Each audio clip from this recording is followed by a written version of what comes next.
నేను ఇప్పుడు daily use చేసే ప్రొడక్ట్స్ ఏమి చెప్తా, అవి మీరు యూజ్ చేస్తారా లేదా అనేది కింద కామెంట్ చేయండి. యూజ్ చేసినట్లయితే ఎస్, లేదు అయితే నో అని. Cool drink. ఈ కూల్ డ్రింక్లో 35 నుంచి 40 గ్రాముల షుగర్ ఉంటుంది. కోల్డ్ కాఫీలో 45 నుంచి 50 గ్రాముల షుగర్ ఉంటుంది. పేస్ట్రీ ఆర్ కేక్లో 30 నుంచి 35 గ్రాముల షుగర్ ఉంటుంది. ఐస్ క్రీమ్లో 18 నుంచి 28 గ్రాముల షుగర్ ఉంటుంది. క్రీమ్ బిస్కెట్లో 20 నుంచి 25 గ్రాముల షుగర్ ఉంటుంది.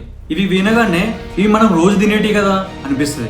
WHO ప్రకారం ఒక మనిషి రోజుకి 25 గ్రాముల షుగర్ మాత్రమే తీసుకోవాలి. 50 గ్రాములు దాటితే అది అన్హెల్తీ లైఫ్ స్టైల్. మన ఇండియాలో పండగ అయినా ఏ ఫంక్షన్ అయినా స్వీట్ అనేది తప్పనిసరి. రోజుకు 2 కప్పుల టీలో షుగర్ వేసినా అది 25 గ్రాములు దాటిపోతుంది.